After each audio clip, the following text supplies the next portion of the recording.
Well, good afternoon, ladies and gentlemen. So today we're going to move away from closed systems, entropy balance.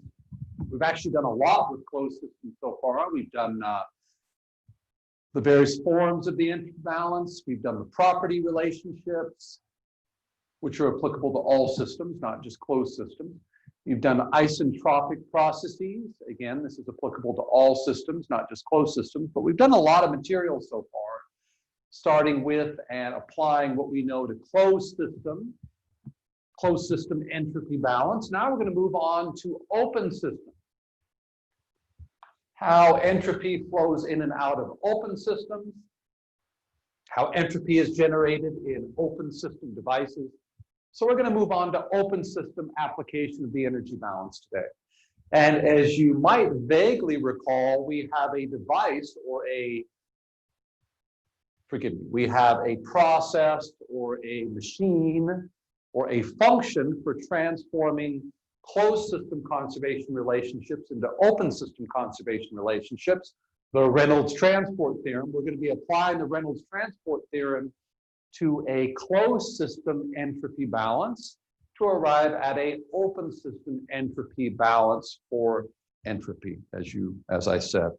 And then we'll do an example. We'll apply our open system entropy balance and look at entropy generation within a nozzle. So we're going to look at a nozzle. You've done a lot of stuff involving nozzles, turbines, compressors for the energy balance. We're going to start doing a few things very soon for the entropy balance for open system devices. So one example today for an open system device, for an entropy balance, and derivation of the open system entropy balance. That's the plan for today. So let's write down the Reynolds transport theorem one more time. Remember beta here. Beta is some extensive property.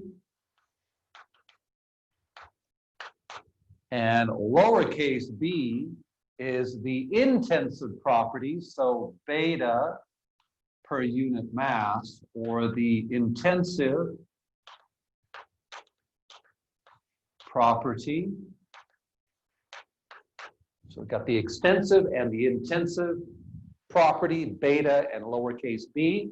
So the Reynolds transport theorem says that the rate of change of beta within the closed system is equal to the rate of change of beta within the open system plus the outflow of beta due to all the mass interactions minus the inflow of beta due to all the mass interactions. So we derived the Reynolds transport theorem several weeks ago when we were going from closed to open system energy balances.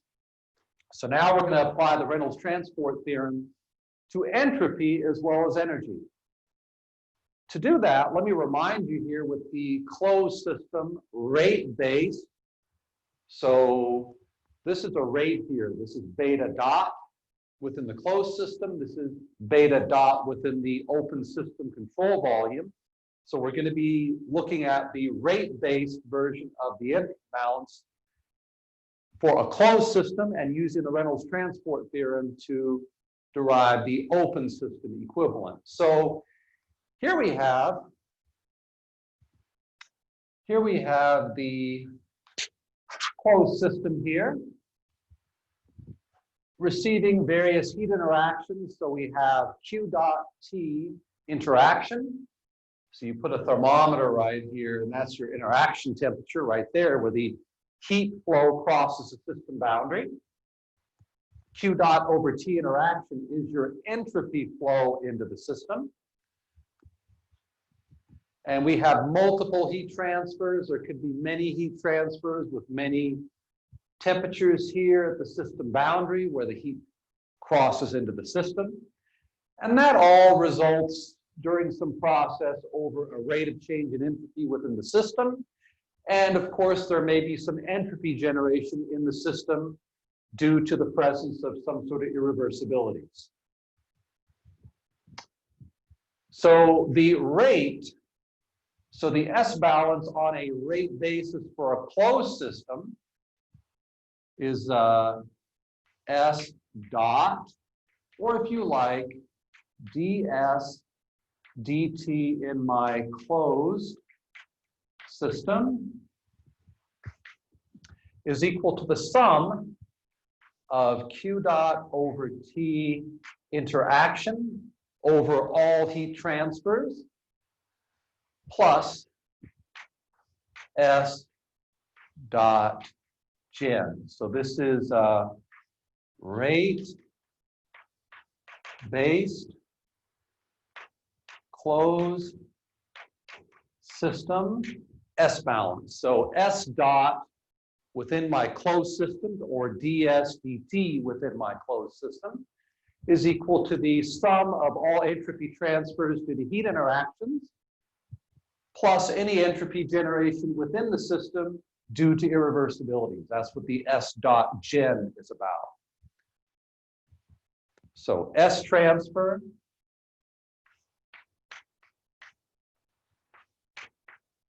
due to heat transfer, and then we have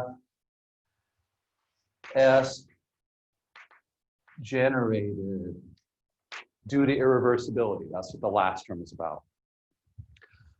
Now, in the case of entropy then, for our closed system, we can write here that beta is equal to S. So we're going to apply the Reynolds transport theorem to entropy. So beta is equal to S, and beta per unit mass.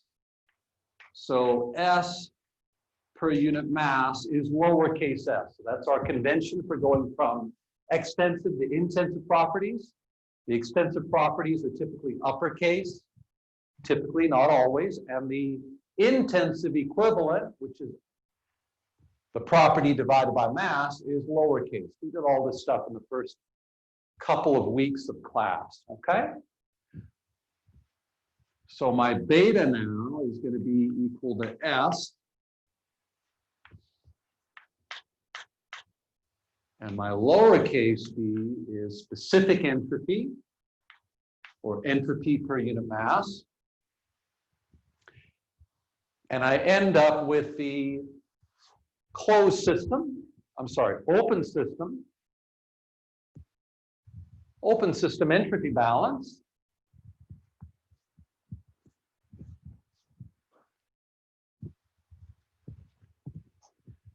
ds dt for the closed system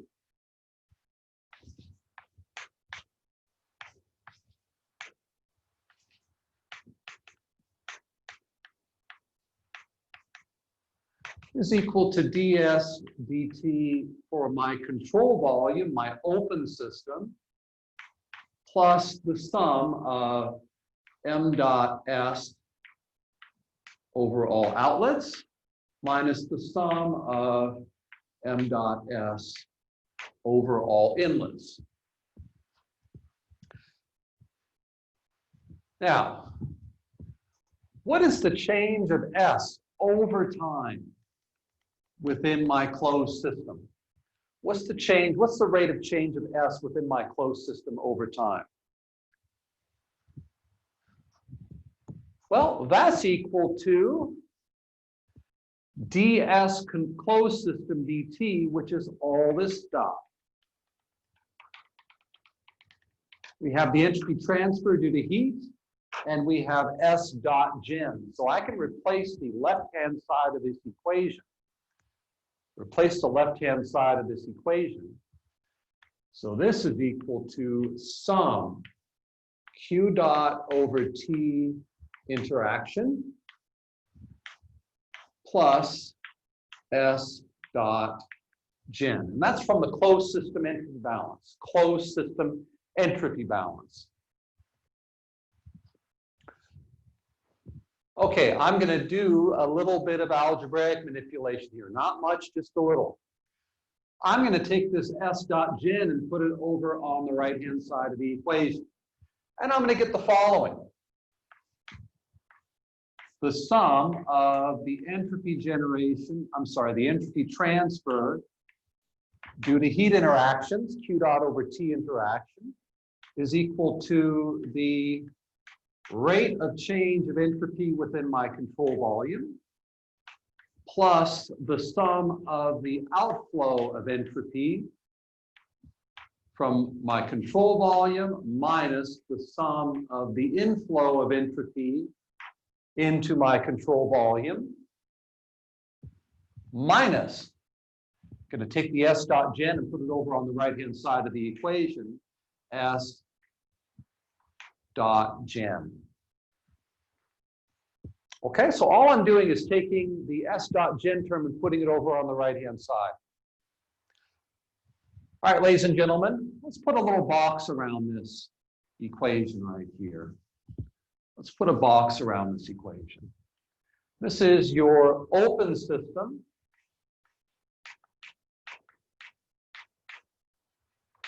Entropy balance.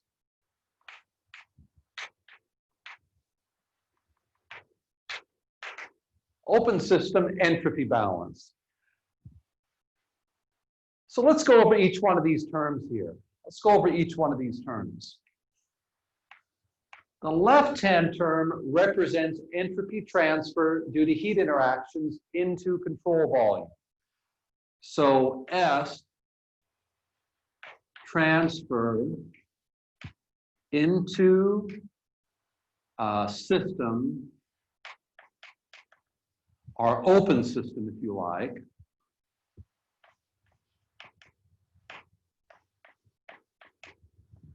into open system.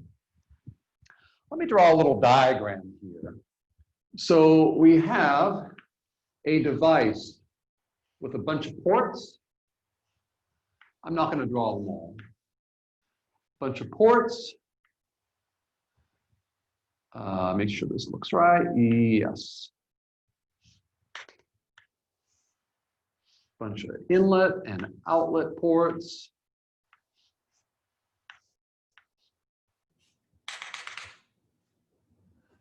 So we have an open system.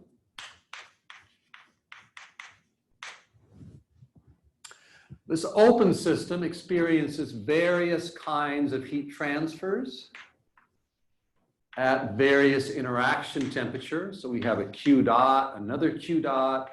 We have an interaction temperature for that Q dot and an interaction temperature for that Q dot. So we have various heat transfers, therefore transferring entropy into the system.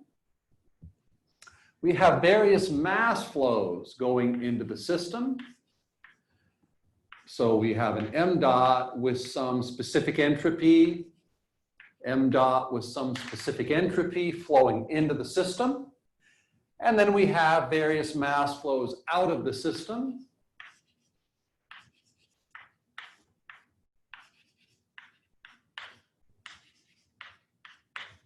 Okay.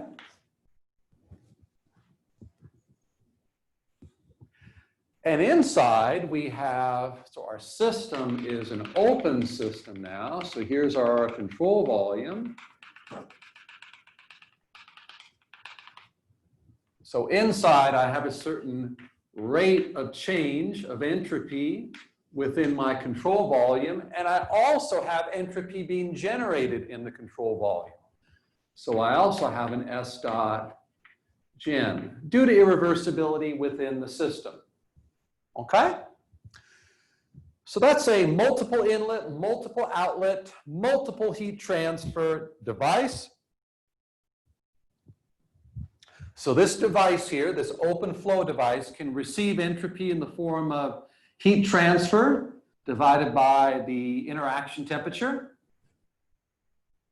And then we got the rate of change of entropy inside my open system. Rate of S change in open system. And then we've got the, if you like, net outflow. Net outflow of S due to mass flow.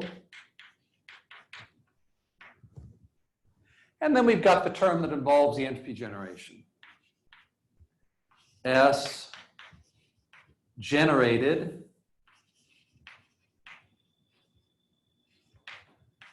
inside control volume. Or if you like, open system. Okay? Open system. So that's what all those terms represent in the open system entropy balance. Why don't we take a minute to play with this equation a little bit and see whether its behavior makes any sense. See whether its behavior makes any sense.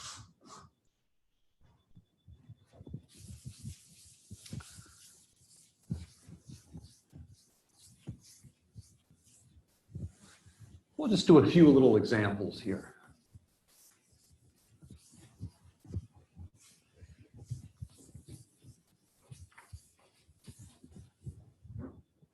So let's say we have a channel here that's insulated. So we have a channel here, or a pipe if you like, and it's insulated, so there's no heat transfer. So we have a m dot coming in, and we have an S at the inlet, and we have an m dot coming out, and a specific entropy at the outlet. Let's apply the entropy balance to this problem. Oh, one more thing. Let's assume this is a steady state. Steady state, steady state, steady flow. So nothing's changing in time. Nothing's changing in time. So let's see how the entropy balance here applies to our problem. So we got no heat transfer. So there's a 0 on the left-hand side of the equation. So I get a 0 equals. Okay, let's move to the next term.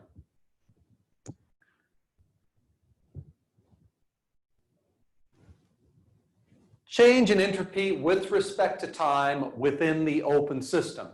My open system is the channel or pipe. So let me actually put the system down here. I guess I should be careful here. So here's my system, my control volume, my open system or control volume. Steady state. So that means that the amount of entropy within my pipe or channel is constant in time. The entropy inside my open system is not going up and it's not going down. So it's constant in time. There's no buildup of entropy within the channel or pipe over time. So this term is gone as well. So I've got a 0. So I've got a 0 here. I can write explicitly ds within my control volume dt. So the change in entropy inside the control volume is 0. It's a steady state problem, okay? Now I've got one inlet and one outlet. So the summations go away and I simply have an m dot out, s out, and an m dot s in. So the summations go away because I have a single inlet, single outlet, and I have a plus m dot s out minus m dot s in. Okay, so that's what happens to the mass interactions there. And then I've got, okay, I have some entropy generation possibly. I haven't said that this is a reversible device. I haven't said anything about entropy generation here. Maybe it's working irreversibly. Who knows? Maybe there's some friction going on in here. Or maybe there's some electric work going on that I don't know about. Who knows? Who knows? I don't have any wires in here, but you know, we shall see. So it's possible we have an entropy generation going on. So I'm going to leave that term there, okay? Now I'm going to take the S dot gen term and put it over on the left-hand side of the equation and group together my mass flow terms. S dot gen equals m dot. If we apply the mass balance to this thing, m dot out is equal to just m dot in, which is just equal to an m dot. If I apply mass conservation to the single inlet, single outlet, steady state, so dmCV dt is 0, okay? So I can factor out the m dot, and I get S out minus S in. So this tells me that the rate of entropy generation within the control volume is equal to the difference in specific entropy, or the change in specific entropy as the fluid enters and leaves the control volume, times the mass flow rate. If S out is greater than S in, entropy had to have been generated inside of the control volume, and the rate of entropy generation is the mass flow times delta S from the outlet to the inlet, okay? If S out is greater than S in, we had to have generated entropy inside the channel. So this equation gives us S dot gen if it exists or being generated within the control volume, okay? So that's what the entropy balance for an open system tells us, that if we have an adiabatic device, steady state, single inlet, single outlet, that the rate of entropy generation inside is delta S times m dot. That's what it's basically telling us. Where delta S is S out minus S in. Okay?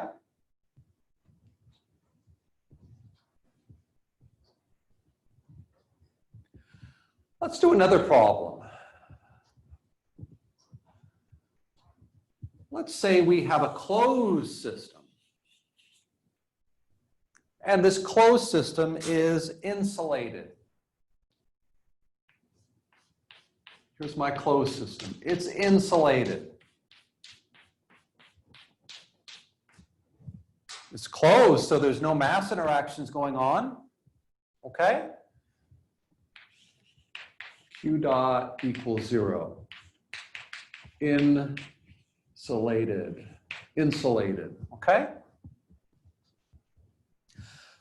Let's apply the entropy balance to my closed system here, my closed system, and let's see what we get. Let's apply the open system entropy balance to my closed system. Well, there's no heat transfer going on, so this term is 0 because it's adiabatic. So I'm going to get 0. It's adiabatic or insulated, so that term is 0.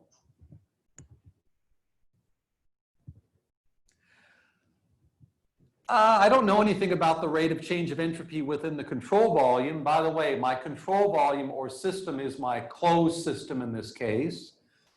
So I'm going to write dsCV dt. I don't know what it is, but I can't get rid of it.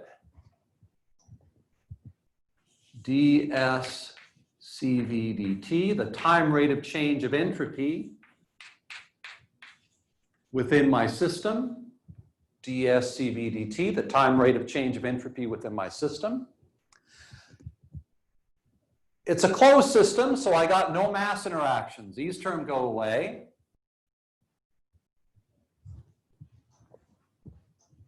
So I get a +0 and a -0.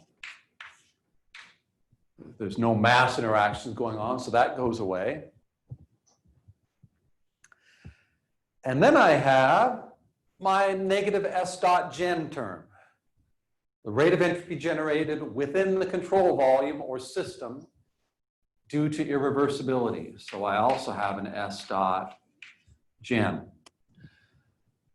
All right, so what I'm going to do here is I'm going to take the S dot gen and put it over on the left-hand side of the equation, and I'm going to flip the whole equation. I get the time rate of change within my system is equal to S dot gen. If entropy is going up in my system over time, it must be because entropy is being generated due to some sort of irreversibility in here. If there's no irreversibilities, S dot gen is 0 and entropy is fixed over time in my closed system. Okay? By the way, these open system conservation equations, whether it's the energy balance or the entropy balance or the mass balance, can be applied to closed systems. They're general. The mass terms go away and you're back to the rate-based closed system balances, okay? So these are just two examples here, very simple examples, applications of the open system entropy balance. In this case, we applied it to a closed system. You still get the right answer. So I hope this makes the open system entropy balance plausible, makes it plausible. Okay, I hope this makes the open system entropy balance plausible. Let's take a break here for a second and we will do an example involving the open system entropy balance.